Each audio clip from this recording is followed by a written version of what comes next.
Hi everyone, BritSimon here. So I'm sorry. I'm sorry this is being delayed. I feel bad for the people that wait for my videos when I've been sort of telegraphing those videos will be coming. So this is going to be the video that describes my analysis of the CEAC data for the Europe region, for the EU region.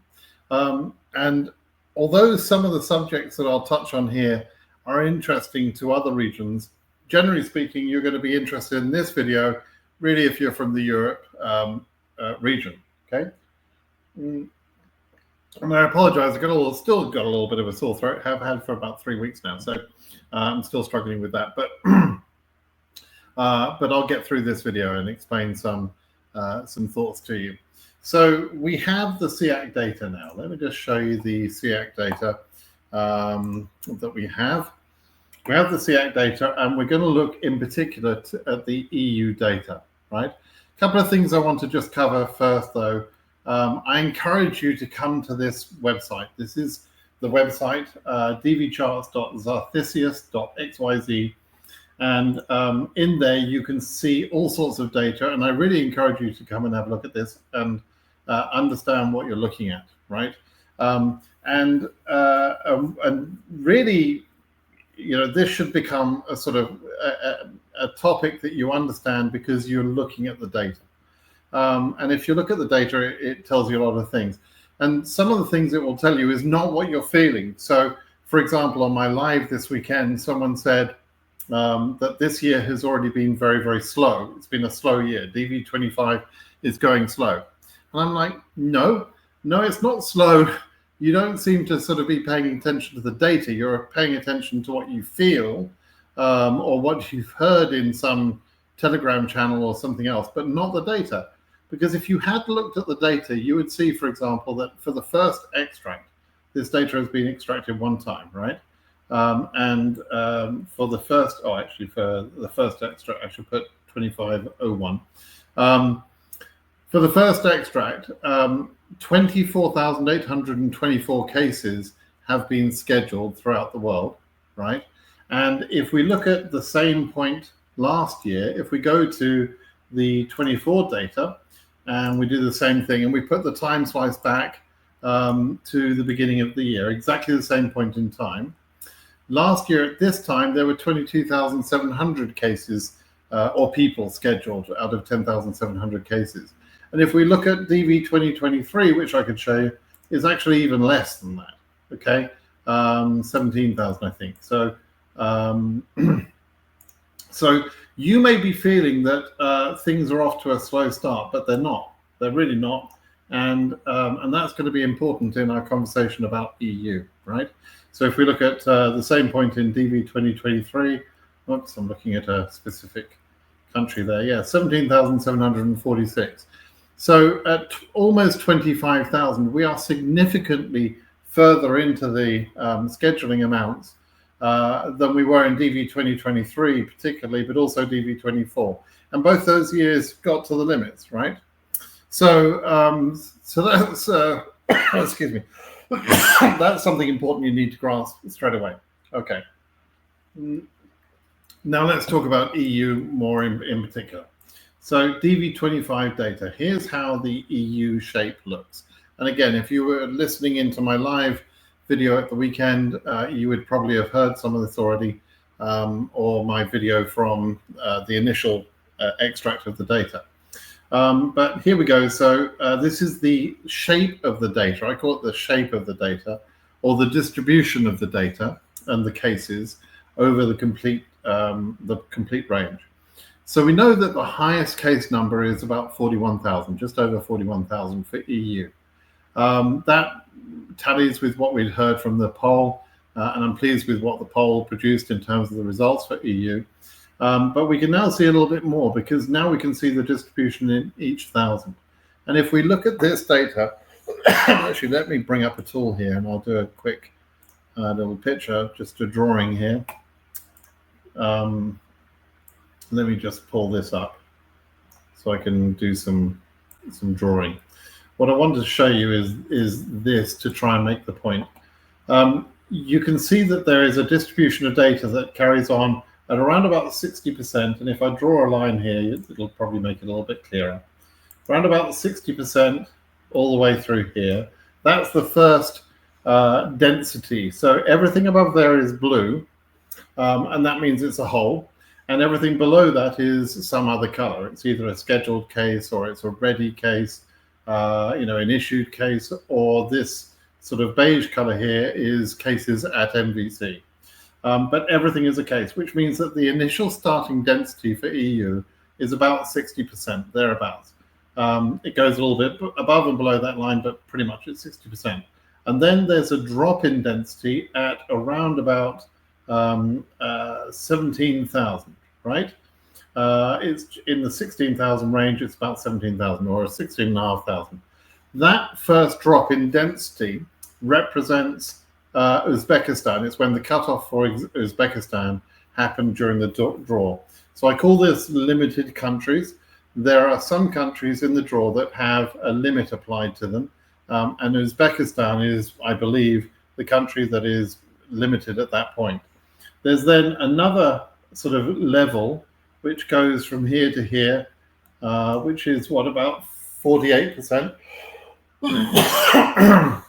48% or so, and that continues until case number just over 30,000, and then there's another drop.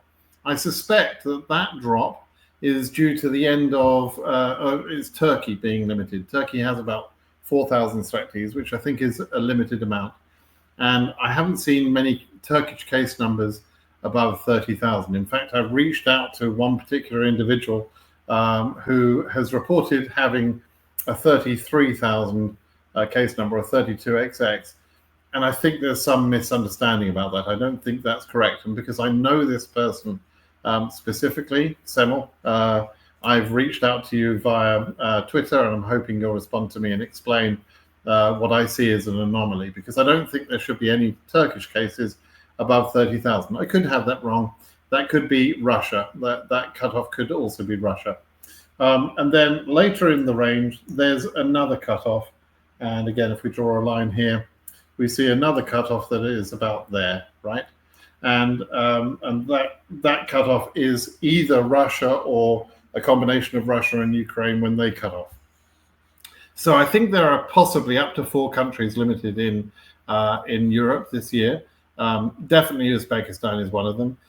Definitely Russia is one of them. And Turkey and Ukraine could be the other 2 limited countries. Okay, and I think, based on the data that I've seen from, I think it's Yesilkart or Yesikart or something, there's a pretty good forum for Turkish applicants, and they keep a very good set of data. And in that data, there are almost no cases above 30,000. And that's why I think there's a cutoff for Turkey at that level. Okay, so that hopefully is drawing the pictures there. We can see there's a cutoff there, and actually I should draw in the other line as well, because there's that line. So there are essentially the 4 plateaus, right? 1, 2, 3, 4. So we'd have Uzbekistan cut off there, about 16,500. Turkey, I think, cut off about there. Probably Russia cuts off about there, and Ukraine cuts off at to that point. It's that's why we've got 4 plateaus there. Okay, so so that's in terms of limited countries. That's going to become important. I want you to try and remember that a little bit. Now, we can look at various embassies, but one of the things I find educative is to go back and look at previous years and figure out how many people got issued from how many cases, right? How many cases scheduled. So if we go back to DV24 and we have a look at that, at the end of the year, in fact, I'm going to go, yeah, that's probably okay. 10-1. In fact, I might back this up just a few days, because there was some numbers taken out of the CEAC data. There were some cases taken out. So on a global basis, in order to issue all of the visas that were issued last year, they scheduled almost 70,000 people, right, from 32,000 cases. But for Europe, they scheduled 22,000, nearly 22,200 from 8,800 cases, right? And so that's pretty good data. And from that, they issued almost 18,000. There would have been a few people from EU going through the adjustment of status process as well. That's not noted on here. So the final numbers, the final issued number will be 55,000 because the adjustment of status numbers will add on to that, right? But we can look at that and say, okay, it takes about 8,900 people being scheduled to produce 18,000 issued visas. That takes into account the number of people that are refused or put on 221G and don't clear in time, and cases left in ready status, right? There are always cases left in ready status every year because some people just don't even show up to the interview. So that's what those ready status cases generally I take to mean. It can also mean that the embassy has failed to update the status, but that's fairly rare. That's not normally the reason. So, okay, let's have a look at 2023 data. Same sort of data, but we'll have a look at 2023. And again, we'll put the slider back to the end of the year. In 2023, the government actually overshot. They issued too many visas. They issued 55,000 through consular processing, and they issued another, I think it was 1,300 or so, through adjustment of status. So they quite largely went over the 55,000. They shouldn't have done it. It's a total mistake, but nevertheless, they did it. But what we can see is that in order to issue 55,000 visas, as opposed to the 53,000 visas through consular processing, they scheduled about 75,000 people. What they did at the last minute was they cancelled a bunch of appointments in DV2023. So that number, 75,000, is far too many people being scheduled. We really need to see no more than about 70,000 being scheduled in order to get all of the visas issued if the global available amount is 55,000. However, in DV2025, you may be aware there's a program that is taking visas out of the pot already. So we only have about 52,000 visas available for diversity. And so, we need to reduce the number of people that get scheduled in every region because of that factor. But if we look just at the numbers, which are inflated, these are definitely inflated because, as I mentioned, this number here is inflated. We can see that 28,000 people got scheduled, nearly 29,000 people got scheduled out of 11,600 cases, and that produced issued 21,750. That number won't be seen this year. We won't see EU number of 21,750. That's too high. It's too high because, number one, that's higher than the quota should have been for that year. It actually, EU actually took quota from Africa in DV 2023 because Africa underfilled. And Asia and Europe in particular benefited from that underfilling in Africa. They actually took or borrowed some of those visas, right? And so this number is a number that I don't expect to see again in terms of the number of people scheduled or the number of visas issued, okay? So that gives us an idea, though, of how many people are being scheduled and how many people get issued, right? So if we start looking at some data, let's just start talking you through my analysis here. And I'll bring this across to that screen. Overview. Okay. Here's my overview. So a few other data points that we need to understand, right? Firstly, the number of selectees in DV25, that's in this column here. For EU in DV25, they've selected 43,197 people. That's cases including derivatives.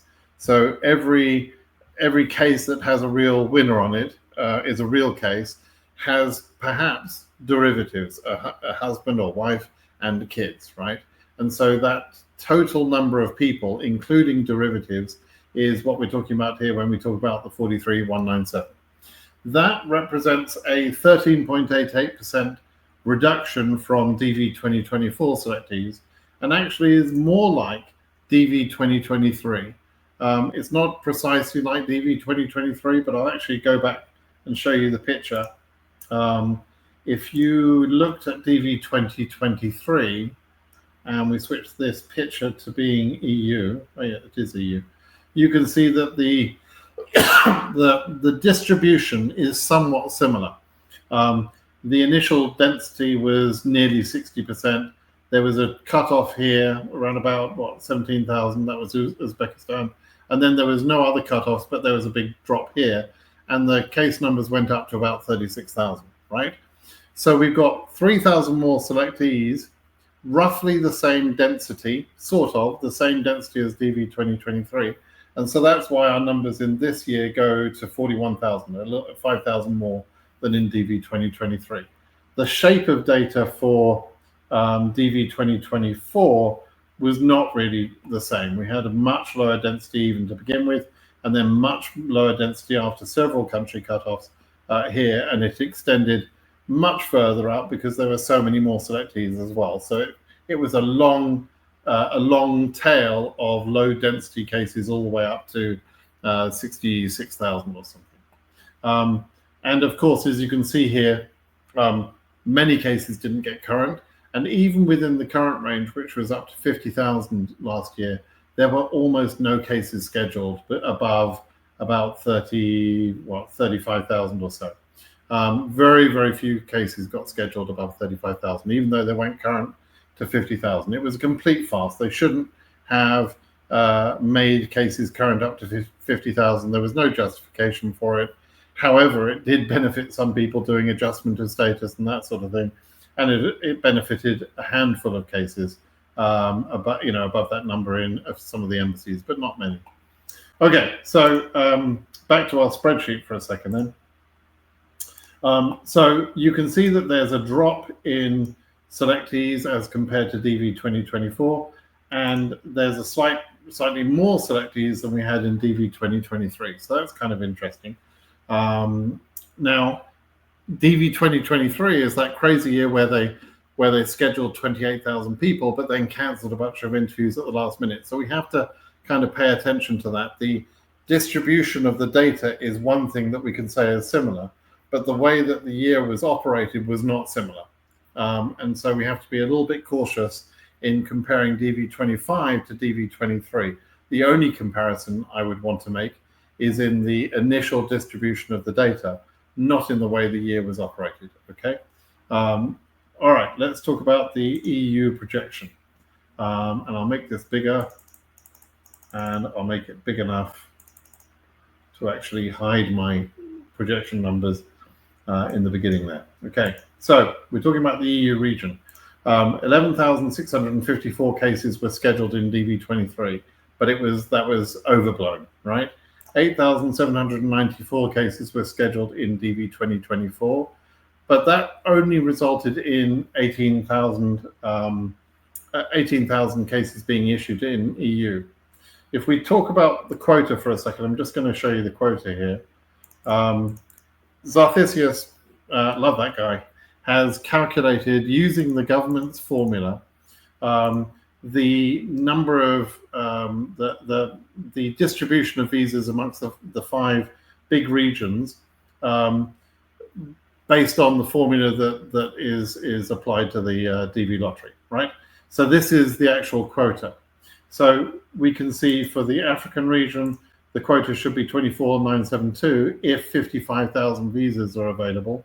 But since only 52,000 visas are available, 23,610 is what's available to the Africa region as a quota in DV25. AS has 8,245 available to it, which represents a reduction from the 55K number down to the 52K number. And for EU, which is what we're talking about, the quota at 55K would be 8,903, but at 52K it's 17,872. Is that right? Yes, that looks about right. So there's a 1,031 reduction in the quota from the 55,000 number to the 52,000 number. So we should really only be seeing about 18,000 visas being issued to EU and DV25. Now, it is possible that Africa underfills again, and then EU and Asia and the other regions could benefit again, as we saw in some of the other years. And that has been happening consistently for a few years. But the reaction, if I just explain for a moment, if I go back to my spreadsheet here and show you what's happening, is you can see every region has had its selectees reduced by a significant percentage to allow for the fact that there's only 52,000 rather than 55,000 visas available. But they've increased the number of selectees for Africa. So what they've done is they're pushing Africa as hard as they can. They made Africa current when Africa really shouldn't have gone current last year. And the only region that was made current was Africa. And so they're doing lots of things which is pushing Africa to try and get Africa to use all of its quota. But when it doesn't use its quota, then the other regions can benefit from that, right? And so we're probably, with an increased number of selectees in Africa, and with some better embassy performance in Africa that we start to see happening, we're more likely to see Africa reach closer to its quota, and therefore not having such a benefit to the other regions in terms of unused quota. Now, I can't be sure about that. There's lots of things that could happen that could make that different. But one of my assumptions would be that there won't be a lot of visas available to Europe from unused visas in Africa. Okay, so that's going to give us about 18,000 as our quota that we can consider. Okay, so we know those two numbers, the number of cases scheduled, and I prefer to work up from the number of cases that were scheduled to say where do the case number ranges need to get to in order to reveal that number of cases and have that number scheduled. Well, the first thing we can easily consider is how many cases don't even respond. There's a non-response rate which varies by region, and for EU, I generally look at that as being about 15%. It's a bit above, a bit below that, but around about 15% of cases that simply never even submit their DS260. I can't be precise about that number. There is no calculation you can perform to check that number, but I have kind of deduced that numbers over the years, and I think that year to year it's going to be around about that number. It could be a bit more, it could be a bit less, but I'm going to call it 15,000. Then there's another a column of factors that we should take into account when doing some sort of guesstimate, right?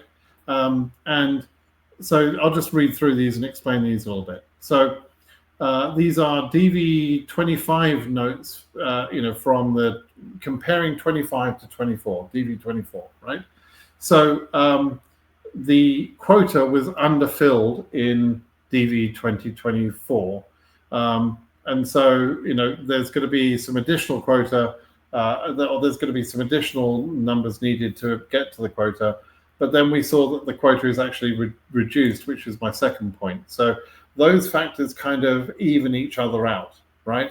Yes, it was underfilled in DV24, but because of the reduced quota, the quota is about 18,000, and that's what we're gonna see, and that's what we did see in DV24 from 8,794 cases being scheduled, right? We're going to assume similar embassy behavior. Now, when we're talking about embassy behavior, the biggest factor in Europe that affects, that affects the numbers is probably Ankara. Ankara, the embassy in Turkey, has been misbehaving for a few years and has been under issuing, particularly Turkish residents. It is the location where quite a lot of the Iranian applicants are sent. Applicants from Iran are sent to 3 embassies, one of them being Ankara. And so Turkey, the Turkish embassy, or the embassy in Turkey, in Ankara, has got a lot of work to do. And unfortunately, over the last few years, it's been failing to do that work, right? And it's so bad that I can tell you in DV24, there were 3,600 people selected for Turkey, but only about 1,070, I think it was, about 1,070 people were issued from Turkey, which is pretty pathetic. That means about 600 cases from Turkey actually got issued. And that's 600 out of about 1,800 cases from Turkey, right? So only 1/3 of the cases went through to being issued, and that's because of Ankara's poor performance. And it's something we need to take into consideration. And I'm going to assume that Ankara are going to continue to behave badly like that. And a lot of my prediction here is going to be based on Ankara behaving like that. And if they behave worse or behave better, that's going to be very impactful to Europe. And I'll explain that in a few moments.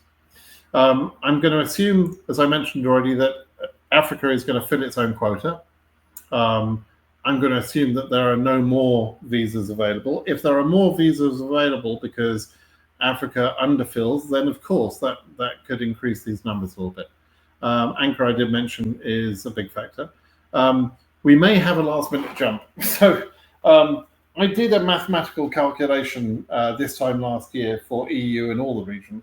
I was just accused this afternoon that I never do predictions. I'm like, no, I do predictions every year.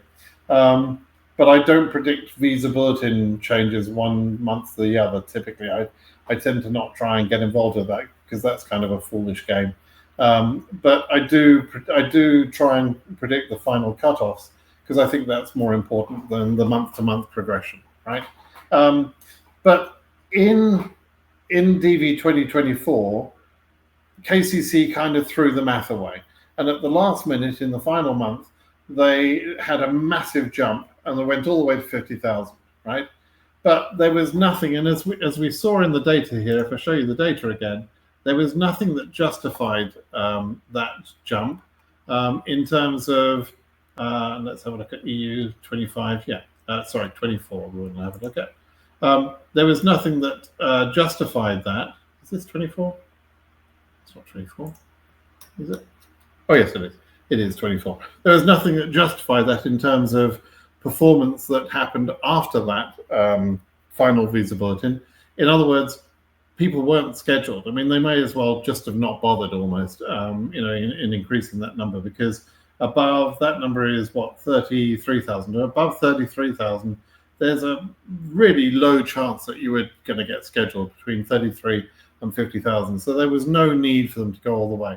Now, mathematically, I'd calculated a cutoff in the early 30,000 range. So my mathematical calculation was correct, but I can't rule out the possibility that KCC kind of loses its mind and pushes the visa bulletin high at the last minute because they're trying to give people a chance to go through the adjustment to status process or just use every single last visa and allow some of the embassies to schedule cases even at higher numbers if they have the capacity.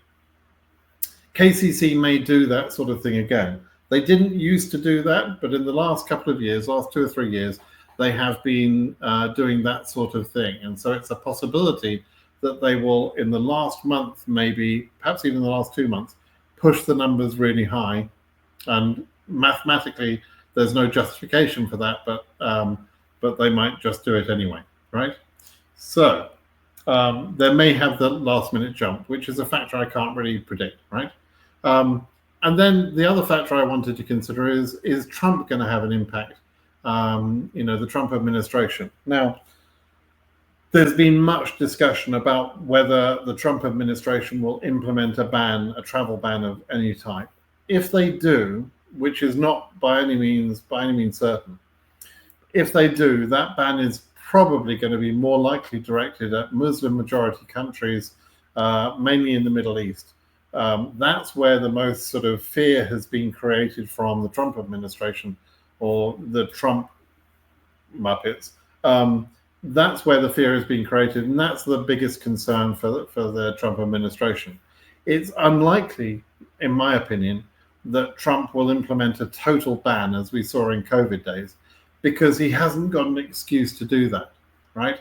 There's no excuse that he can say, unlike in COVID times, there's no excuse that you can say, well, we need to stop immigrants coming from France or from England or from Germany, right? So in general, I think Europe is unlikely to be affected by Trump actions. And that's why I'm saying there's probably not going to be an effect there.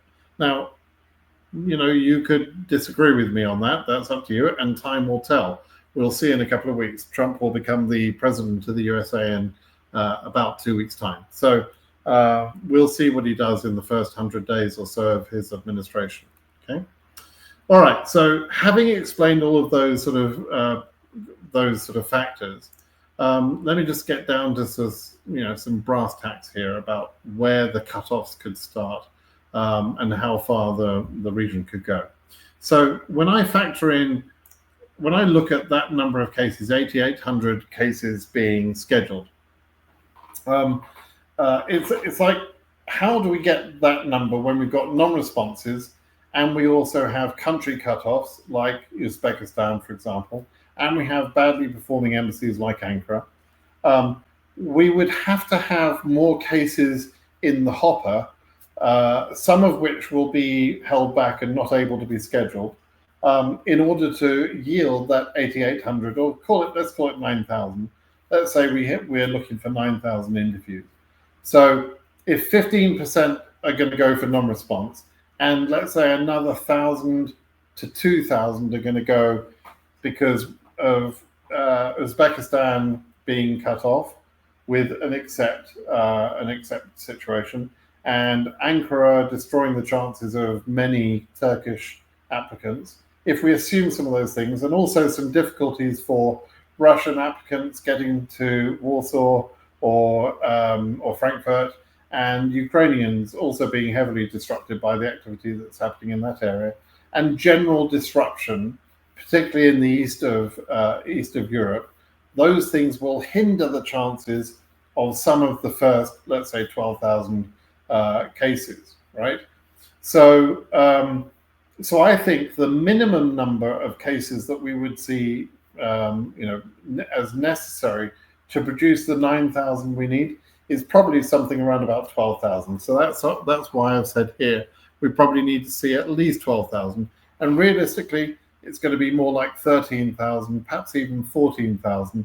So I'm seeing a range of cases between 12 and 15,000, let's say, where we would need to see that number of cases in the CEAC data in order to get the 9,000 cases we need to see scheduled. I'm hoping that you're following my logic here, and let me just show you some of the case counts under each number. Under 27,000, there are 14,887 cases. Under 28, 15,331, and so on. I've listed here. Under 30, there are 16,000 cases, right?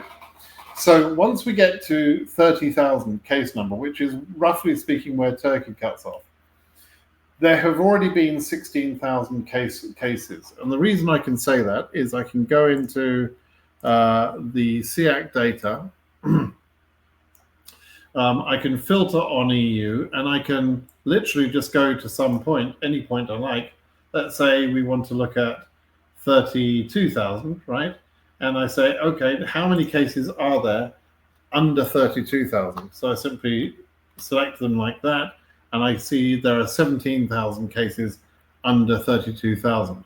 So in other words, between 30,000, between 30,000 and 32,000, there are only about 800 cases. There's a much lower density. That's because that density cut off due to Turkey, right? But 16,000 cases is already a lot, right? So, and I'm thinking we should be something in the range of 12 to 15,000, right? So to me, what that tells us is that there's a few factors I've put there, but so to me, what that tells us is that our danger range probably starts at around about 27,000, right? And probably goes up if I give a very broad range, and when you're doing these sort of predictions, you want to kind of give a bell curve, right?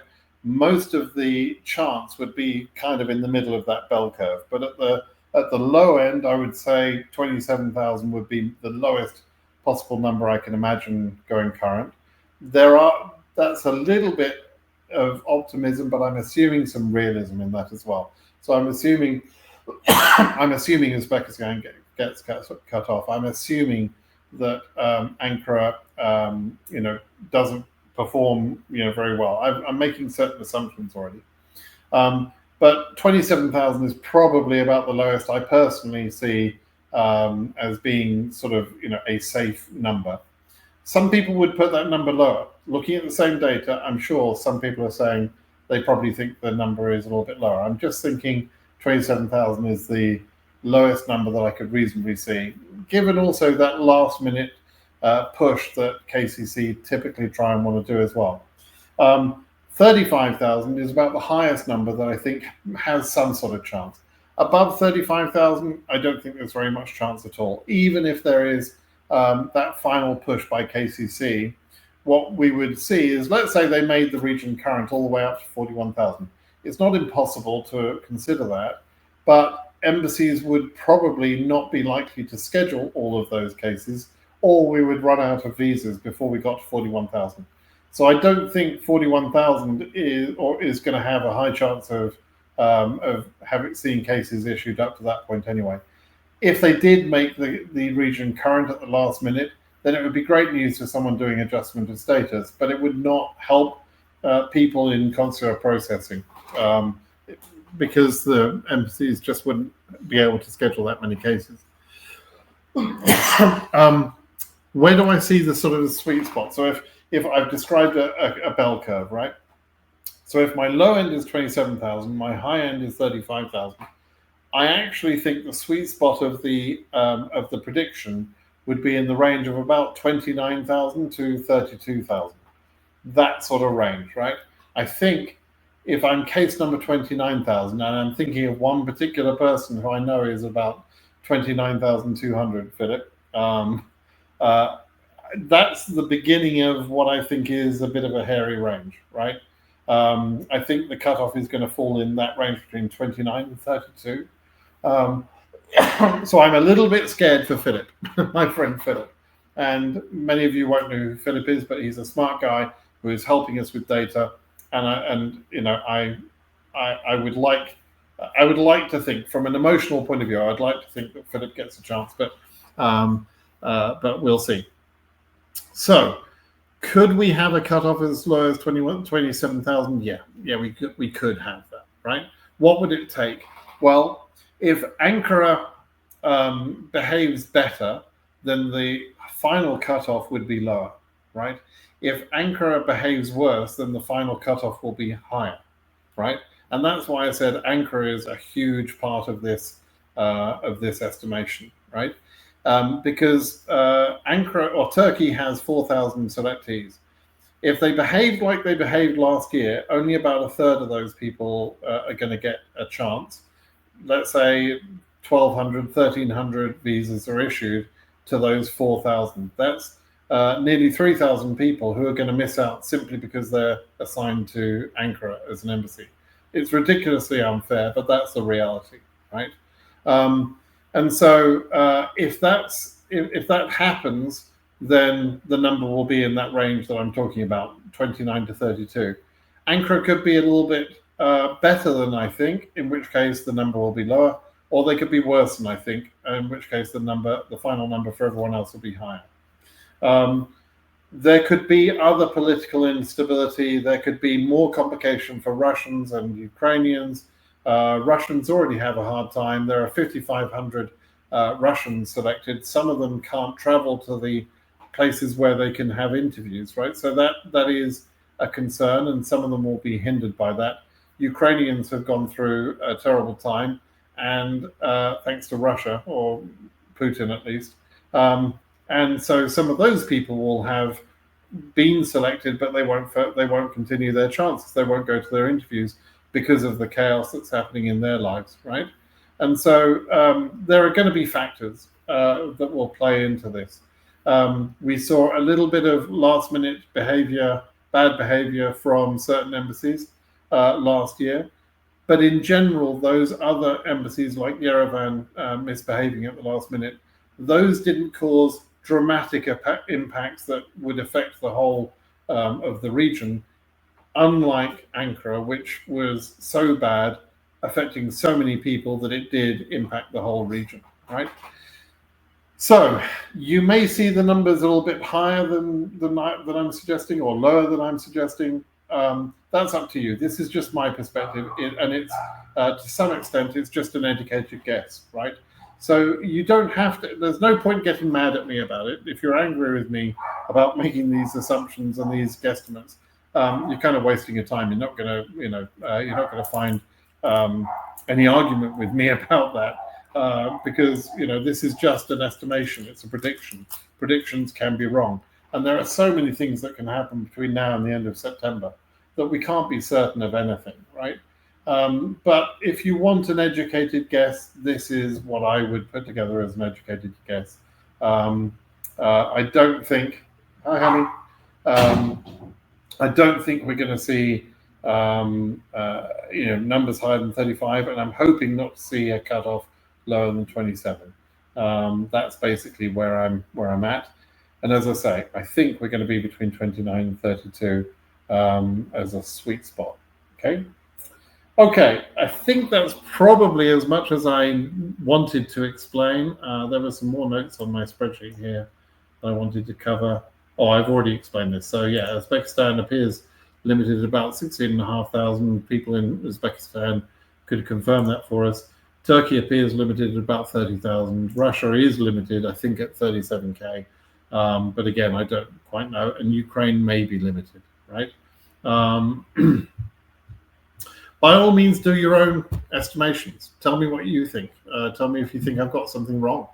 I think, if anything, I'm probably leaning on the optimistic side. As I mentioned, I could do some math here that would say that even at 27,000, which has 15,000 real cases under it, even at 27,000, that could be a slightly optimistic number, but I just don't see it. Frankly, I don't see the cutoff happening much lower than 27,000. It just doesn't make sense to me. Looking at how things have gone over recent years, and with that last minute push, I just don't see that we would see a cutoff that early. It would take a lot of early work to finish off the year pretty well. One last thing I wanted to show, by the way, in terms of early work, that's the point I did want to make. I mentioned earlier that the year is not off to a slow start. We've got nearly 25,000 people scheduled. From an EU point of view, bearing in mind that I'm expecting, if we look at 24, to get 18,000 people issued, right?